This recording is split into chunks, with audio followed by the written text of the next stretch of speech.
In this video, I'm interviewing Zac Alsop at Creator Fest to share the best information for you about what it's like to be one of the greatest content creators. Let's go. I am here with Zac Alsop, YouTube extraordinaire. I agree. Apparently. Just tell us a bit about yourself. I'm a YouTube creator. I've got 2.4 million subscribers. I've been described, not by myself, but on a podcast as the king of absurd. So I'm going to say it with that context so I don't sound like a self-indulgent knobhead. Well, I love your videos. They're very creative. So I think we'll go into that a little bit. But before that, let's kind of talk a little bit about the financial aspect. What's the most money you've ever risked on a single video? Well, I think the one that I've just come home from, I'm yet to hear from my producer about how much it's cost, but I just know it's going to be by far the most expensive vid I've ever made, because for some reason I thought that going to Bolivia during a fuel crisis, getting stuck in the country and then having to pay for a million things 10 times over because that hotel we couldn't get to, so I had to get another hotel, which then meant we couldn't get to that hotel because we ran out of fuel. Just things kept piling up and going wrong. We had to book at least 3 different flights out of the country, and then I got stuck in Miami for a day and a half. But I think it's the one that I've just filmed. 6 figures more? No.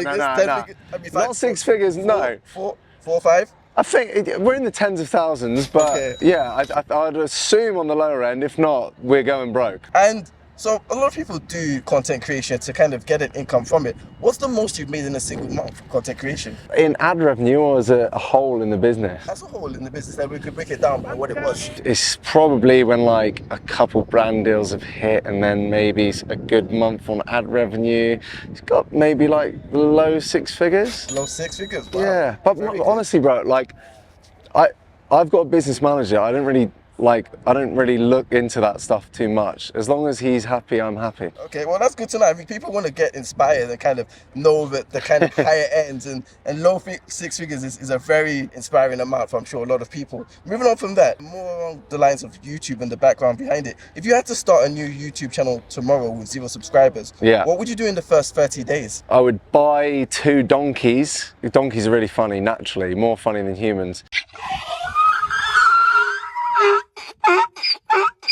I would create a sanctuary for the donkeys, and I would start a short form series about their little quirks, their personalities. I would then piggyback that into a long form series. I'd have a cartoon spin-off. I'd sell merchandise all around the donkeys, and then I get to own donkeys. That's all I actually want. I want to move to the countryside. I want to own 2 donkeys with my fiance. Yeah, if I had everything taken away from me, I'd just rip it with the donkeys. Starting off with donkeys. Yeah. Where do you get your creativity from? Because that's very interesting to go straight to donkeys of all the things that you could potentially go with. I think everyone's creative. I think I have just like got into the habit of allowing myself to say silly stuff, and it kind of just snowballs. When people say I'm not creative, I hate that, because everyone has the capacity to be creative. I think being a YouTuber since 2016, I just now see the world through that lens. I think like people see the world through whatever lens they want to, right? If you're a footballer, you'll see maybe that wall over there. I'd love to like smash the ball off of that wall. Or if you're like a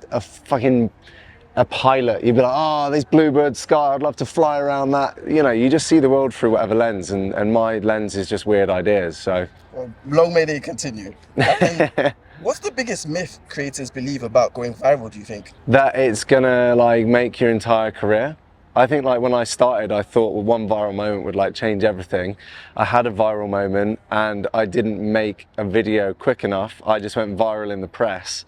And then when I went to make the video, it got 400 views. Whereas I think probably millions of people had heard about what I did. I just didn't make the video quick enough. So virality isn't going to change your life. It's the compounding effect of like creating that community after the fact and doing something with that momentum that will actually, you know, you've got to have something to offer. So that would be the thing that sorts you out.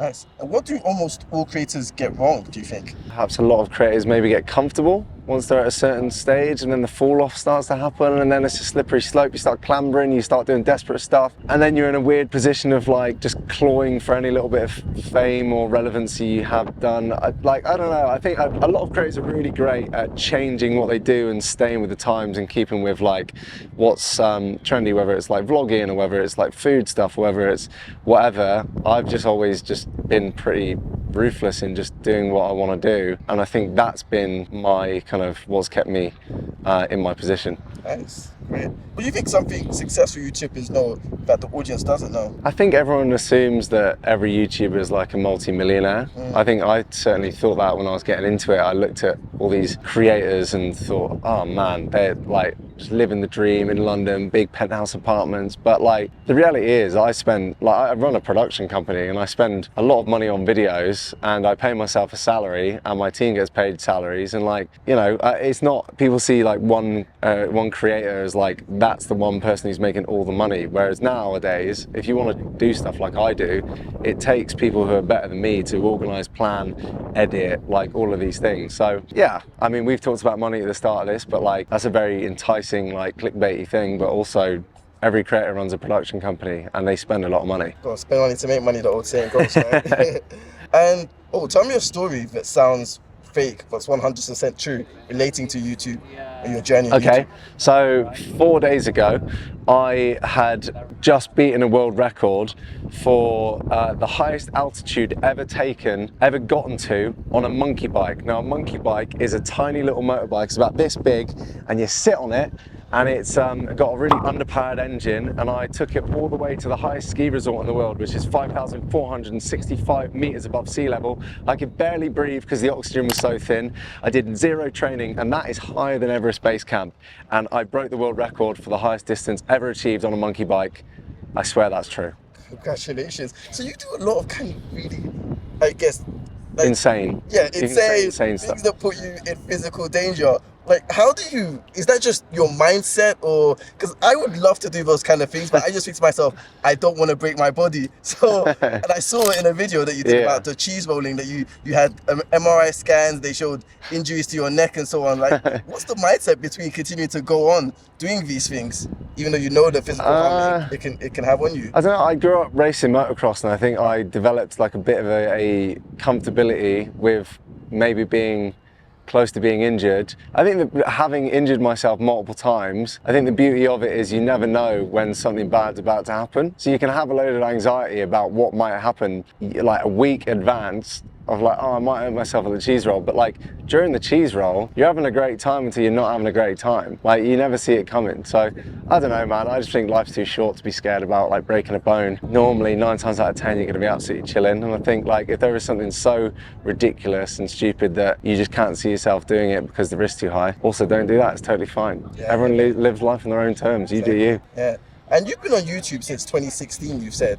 That's a good amount of time. We're talking about over 10 years, approximately. How do you keep it fresh? What advice do you have in terms of keeping it fresh as a creator? I'm not the same guy that I was when I started YouTube. So I think I'm just like allowing myself to pursue the things that interest me and I actually want to do, you know? I think had I been stuck in the kind of same headspace as when I started, I was sneaking into a lot of events doing like kind of semi-illegal stuff. You see the O2 Arena behind me? I'm banned from that. I'm not allowed inside that. If I walked across there, I might be in cuffs. That was because of my previous actions. I'm now 31 years old and I've just spoken at Creative Fest because I'm responsible. So you just gotta like, just adapt and just, you know, stay true to what you actually want to do. Nice.